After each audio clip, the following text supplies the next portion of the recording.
The Meridian Array picked up the signal on an otherwise unremarkable Tuesday morning.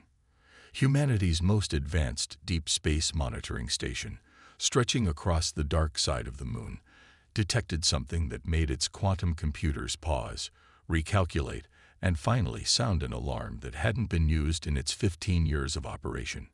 Dr. Elena Santos stared at the readings, her coffee forgotten in her hand.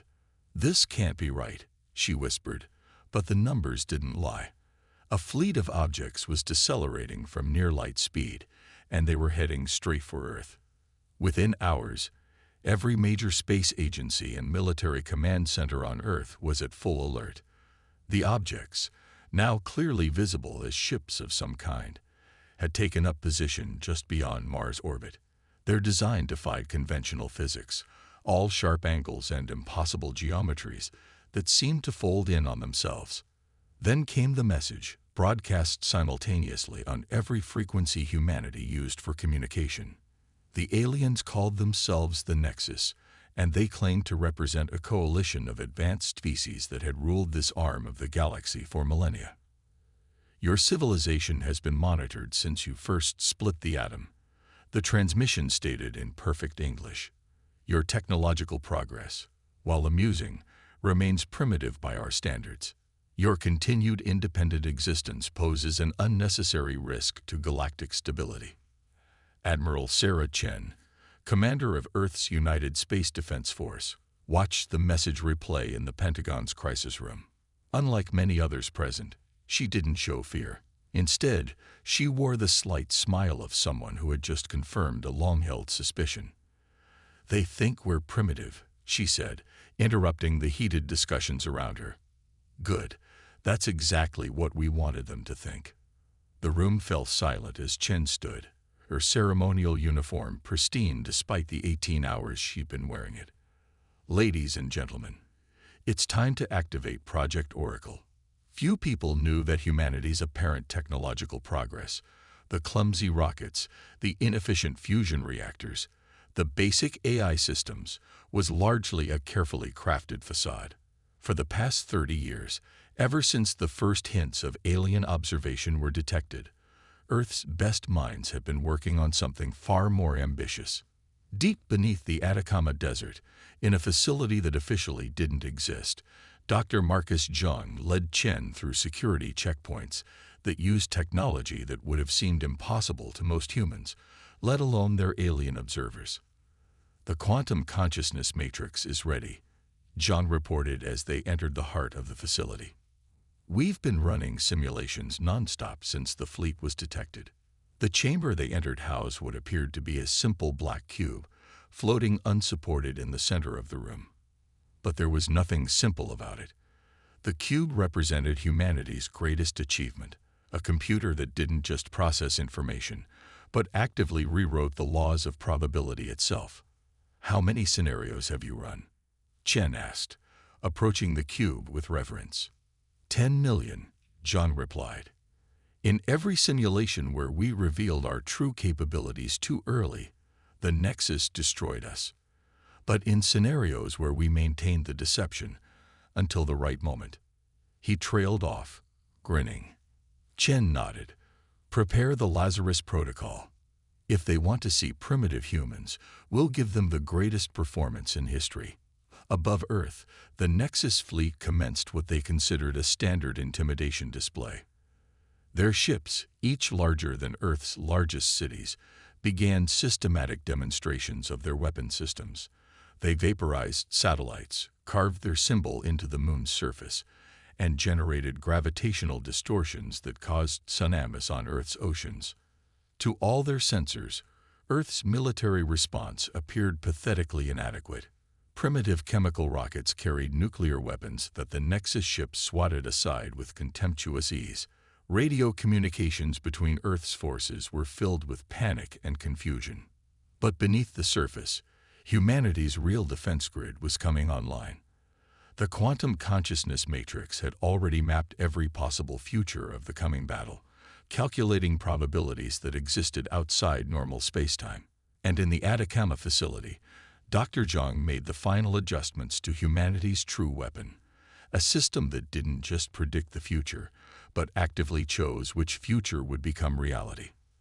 As the Nexus fleet prepared for their final attack, Admiral Chen transmitted one last message to all of Earth's true defense forces. Operation Nightmare begins now. Show them what humanity can really do. The quantum consciousness matrix pulsed with otherworldly energy as Dr. Zhang initiated the final sequence. Holographic displays materialized around him, showing the positions of every Nexus vessel in real time. But these weren't simple tactical readouts. They showed probability waves, potential futures, and the quantum threads that connected them all. Lazarus Protocol is active, Zhang announced, his voice steady despite the weight of the moment. All quantum nodes are synchronized. Admiral Chen watched as seemingly random patterns of light danced across the floating displays. To most observers, they would have appeared chaotic, meaningless. But to her trained eyes, they told the story of humanity's greatest gambit. Begin the deception, she ordered. Across Earth, carefully planted quantum transmitters activated. They didn't just mask humanity's true technological level. They actively projected false readings that reinforced the Nexus prejudices. Every scan they performed showed exactly what humanity wanted them to see: a panicking civilization resorting to primitive weapons in a desperate last stand. In orbit, the Nexus fleet's commander, Supreme Executor Vexthor, watched with satisfaction as Earth's pathetic defenses crumbled. His species had performed this ritual of dominance countless times across the galaxy. Show overwhelming force, break the primitive species' will to resist, then incorporate their resources into the Nexus's ever-growing empire. Launch the final attack wave, he commanded. Let's end this tedious exercise. But deep in the Atacama facility, humanity's true response was taking shape. Dr. Zhang and his team had spent decades studying the fundamental nature of reality itself. While the Nexus built bigger ships and more powerful weapons, humanity had discovered something far more profound. The universe wasn't deterministic. Reality wasn't a single fixed path, but an infinite web of possibilities. And with the quantum consciousness matrix, they could choose which possibilities became real.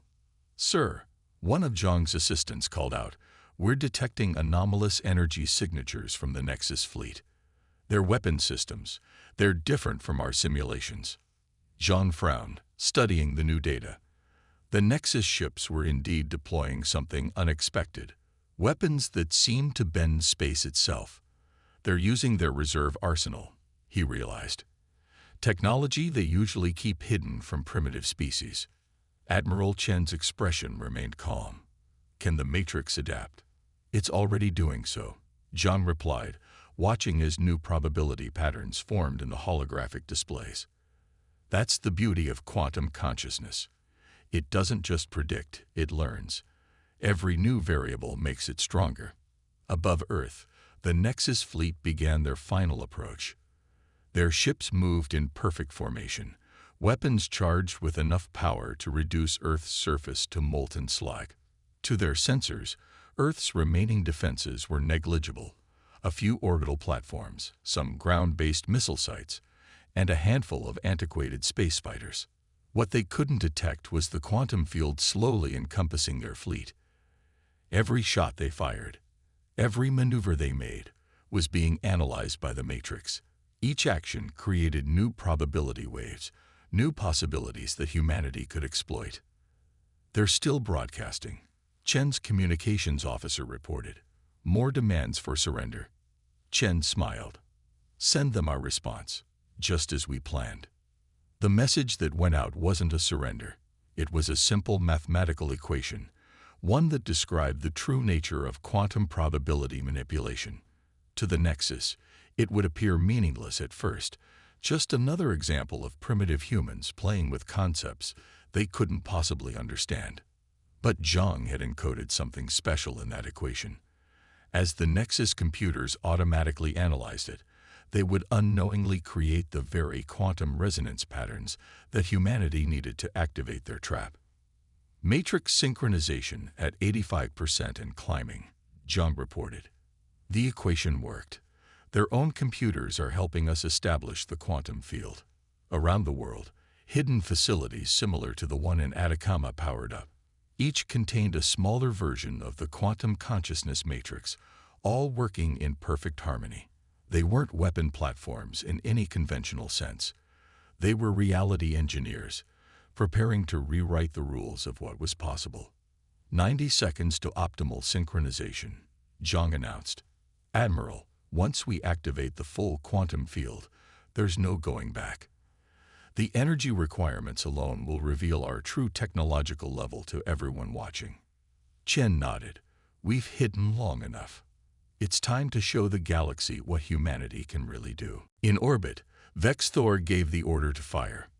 The Nexus fleet's weapons powered up, ready to deliver their apocalyptic strike. But in that moment, as energy built up in their massive ships, the quantum consciousness matrix reached full synchronization. Reality itself seemed to hold its breath, waiting to see which future would become truth, the one where humanity perished under alien fire, or the one where they revealed themselves as something far more than anyone had expected. The moment of transformation began with a whisper. Across Earth's surface, thousands of quantum nodes activated simultaneously, their combined power rippling through space-time like waves, through a cosmic pond.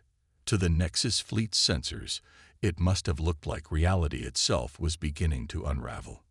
Quantum field stabilized, Dr. Zhang announced, his hands dancing across holographic controls, all nodes reporting optimal synchronization. In orbit, Supreme Executor Vexthor noticed something strange about his fleet's weapon signatures. The energy readings were fluctuating in ways that shouldn't have been possible. Analysis, he demanded. His science officer's response was delayed, confused. Sir, we're detecting probability anomalies. The humans, they're somehow affecting quantum states across the entire battle zone. Vexthor dismissed the concern. Impossible. Their technology is centuries behind ours. Execute the attack pattern. But as the Nexus fleet's weapons discharge, something unprecedented happened. The carefully coordinated barrage of energy beams and gravitational weapons simply missed. Not because Earth's defenses blocked them or because the targeting was off, but because probability itself had been rewritten.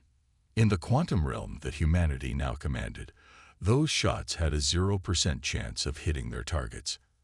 Admiral Chen watched from the Atacama facility as the Nexus fleet's first attack failed completely. Now, she ordered, show them what we've been hiding. Across the globe, what had appeared to be mundane military installations transformed. Fake missile silos melted away, revealing quantum acceleration chambers. Primitive radar arrays shifted, becoming probability manipulation fields. And in high orbit, Earth's seemingly obsolete defense satellites reconfigured into a network of quantum consciousness nodes. They're trying to adapt, John reported, monitoring the Nexus fleet's reactions. Their weapons are cycling through different frequencies, attempting to find a way through our quantum field. Chen nodded. Let them try. Each attempt just gives the Matrix more data to work with. The Nexus fleet's second attack was more sophisticated. They'd analyzed the strange energy patterns around Earth and adjusted their weapons accordingly. Energy beams twisted through space in impossible patterns, while gravitational weapons attempted to tear apart the very fabric of space-time. But humanity's quantum consciousness matrix had already calculated these possibilities. Before the Nexus weapons even fired, the matrix had determined every possible path they could take and shifted probability to ensure none would succeed. Sir, Vexthor's tactical officer called out, genuine fear in his voice for the first time. The humans, they're not just blocking our attacks. They're learning from them. Each weapon we fire, they understand it better than we do. Vexthor watched in growing horror as his fleet's most advanced technology was rendered useless. Weapons that had broken the will of 1,000 civilizations couldn't touch their target. Defenses that had withstood the fury of entire stellar empires were being systematically analyzed and decoded. In the Atacama facility, Zhang's team worked tirelessly, guiding the quantum consciousness matrix as it expanded its understanding. We're not just defending. Zhang explained to Chen. We're reverse engineering their entire technological base. Every shot they fire, every shield they raise, gives us more insight into how their technology works. Executor. The science officer's voice was nearly panic. The humans, they're not primitive at all. These energy signatures, these probability manipulations, they're operating on a level we've never encountered. Vexthor refused to accept defeat, launched the World-Breaker missiles. Full spread. Let's see them calculate their way out of total atomic disruption. The World-Breaker missiles emerged from hidden bays in the Nexus ships, weapons so powerful they could literally tear planets apart at the atomic level. But as they accelerated toward Earth, humanity's quantum field shifted again. They're using something new, Zhang reported calmly. Atomic disruption weapons. Interesting. Matrix is already calculating countermeasures. Chen watched as the holographic displays showed the quantum consciousness matrix analyzing the new threat. The World-Breaker missiles were approaching Earth at relativistic speeds, their warheads ready to unmake reality itself. But to the Matrix, they were just another set of probabilities to be manipulated. Quantum field reconfigured, Zhang announced. Ready to implement countermeasures on your order. Admiral. Chen stood straight, her voice clear and commanding. Show them what happens when you underestimate humanity. Execute final defense protocol. The quantum consciousness matrix pulsed with power, and reality prepared to change once again. The World-Breaker missiles streaked toward Earth, their atomic disruption fields already beginning to distort the space around them.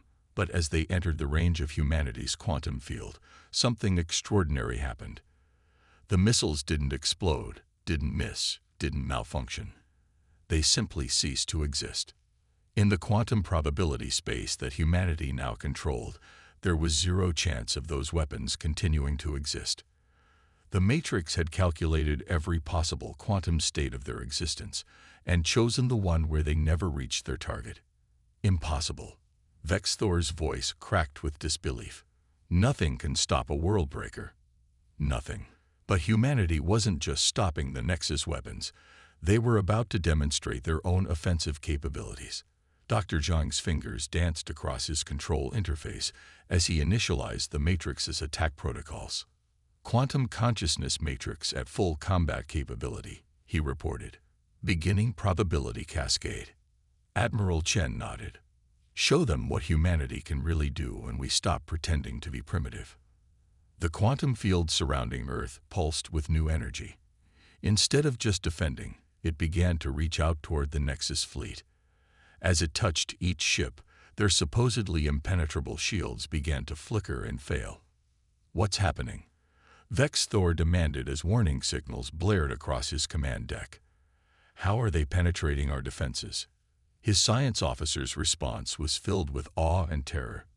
Sir, they're not penetrating our shields. They're changing the fundamental probability of our shields working at all.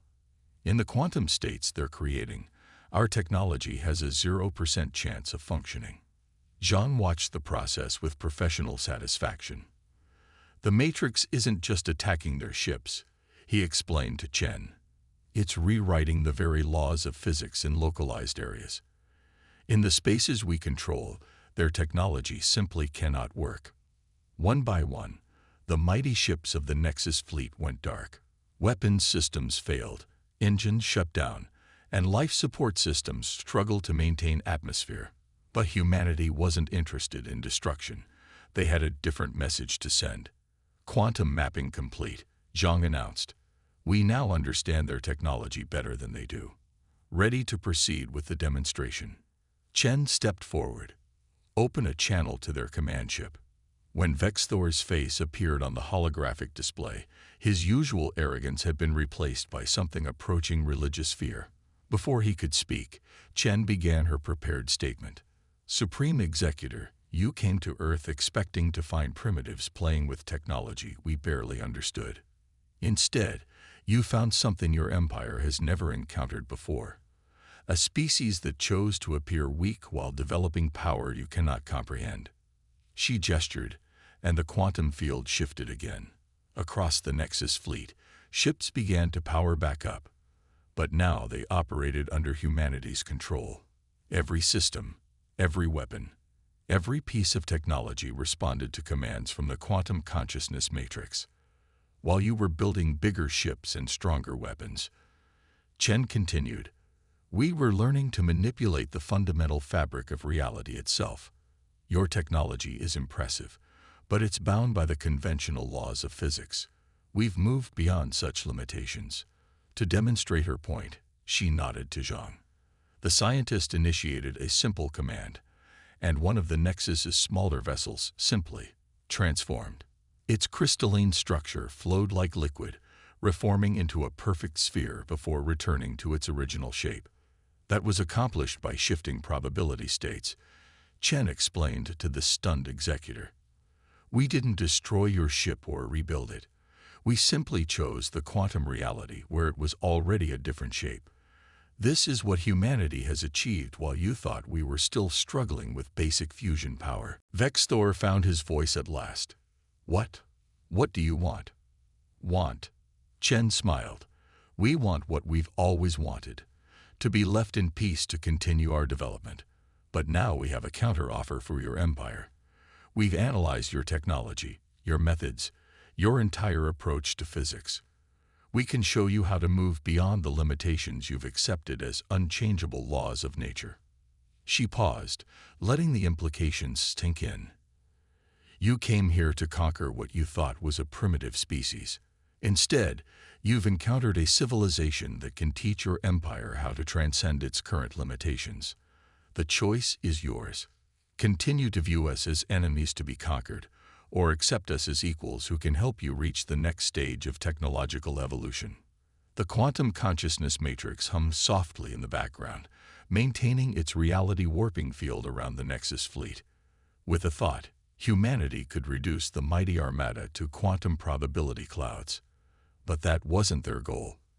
They had hidden their true nature for decades not out of fear, but because they wanted to understand any potential threats before revealing themselves. Now, as Vexthor struggled to comprehend how completely his mission had failed, humanity stood ready to reshape not just the future of Earth, but of galactic civilization itself. The quantum consciousness matrix had shown them possibilities that even the Nexus, with all its advanced technology, had never imagined.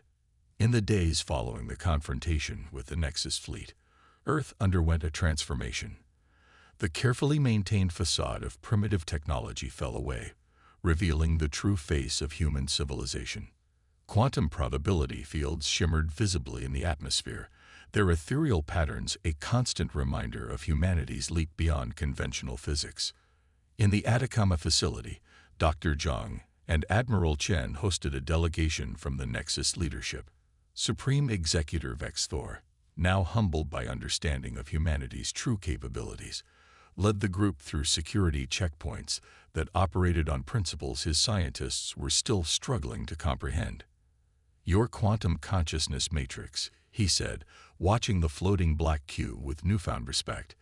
It's not just a weapon or a defense system, is it? It's something far more fundamental. It's the next step in technological evolution, Zhang explained. Your civilization mastered matter and energy. You learned to bend space and manipulate gravity, but you never questioned the underlying nature of reality itself. Chen nodded. While you were watching us, believing we were struggling with basic spaceflight, we were actually asking different questions. Not how do we build better engines, but why do we need engines at all? Not how do we create stronger weapons, but how do we change the rules that weapons operate under? The quantum consciousness matrix pulsed gently, its operations now extending far beyond Earth's atmosphere. It had begun to detect other quantum fields in distant parts of the galaxy, evidence that humanity wasn't the first species to discover this path, just the first in this region of space. There are others like you out there, aren't there? Vexthor asked, his voice quiet. Other civilizations that learn to manipulate quantum probability. Yes, Chen confirmed. We've detected their signatures. Some are thousands of light years away, but the quantum fields they generate are unmistakable. They've been watching, waiting to see if we would join them. John pulled up a holographic display showing the galaxy, now overlaid with patterns of quantum probability waves that the Nexus sensors had never been able to detect. There's an entire civilization of quantum-capable species out there, operating on a level that makes our recent demonstration look primitive. Why reveal yourselves to us now? One of Vexthor's scientists asked.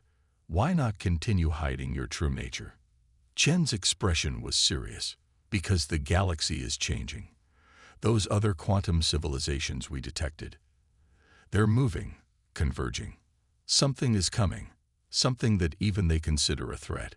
We revealed ourselves because soon, very soon, every spacefaring species will need to understand quantum probability manipulation to survive. The implications hit Vexthor like a physical blow. You're not just offering to teach us your technology, you're warning us. Precisely, John confirmed. The quantum consciousness matrix has calculated probable futures extending centuries ahead. In every future where the galaxy's civilizations remain bound by conventional physics, something catastrophic occurs. We don't know exactly what it is yet. The probabilities become too complex to accurately predict at that scale. But we know it's coming. Chen stepped forward. This is why we reveal ourselves now. The Nexus has the most advanced conventional technology in this sector of the galaxy. You've unified hundreds of species under your banner. We need your help to prepare everyone for what's coming. The Matrix's displays shifted, showing possible futures branching out like a tree of light. In some branches, civilizations shattered and died. In others, they evolved, transcended, survived. The difference always came down to one factor: their ability to manipulate quantum probability. Your empire stands at a crossroads, Chen continued. You can maintain your current path, ruling through technological superiority and force, or you can join us in preparing the galaxy for its next evolutionary step. Vexthor stared at the probability displays, watching futures unfold and collapse. How long do we have? The Matrix calculates 50 years, perhaps less, John replied. Enough time to teach the fundamental principles to other civilizations, if we start now. But we'll need the Nexus's help. You have the infrastructure, the connections, the diplomatic channels we'll need. The Supreme Executor straightened, his decision made. The Nexus has survived for millennia by recognizing and adapting to new realities. I will recommend to the Council that we accept your offer, not as conquerors, but as students and allies. Chen smiled. Then let's begin. The quantum consciousness matrix has already prepared teaching protocols suitable for different technological levels. We'll start with basic probability manipulation and work our way up to full reality engineering. As the delegation began their first lesson in quantum probability mechanics, Earth's quantum field rippled with new purpose. Humanity had hidden their true nature for decades, advancing in secret, while the galaxy's powers watched their careful deception. Now they would take their place among the universe's most advanced civilizations, not as conquered primitives, but as teachers and guardians of knowledge that could save countless species from the approaching storm. The quantum consciousness matrix hummed softly, its calculations extending further into possible futures. Humanity's greatest challenge wasn't in deceiving the Nexus or defending Earth. It was in preparing an entire galaxy for an evolutionary leap that would redefine the very nature of civilization itself. The next chapter in the story of intelligent life was about to begin, and humanity would help write it in the language of quantum probability itself.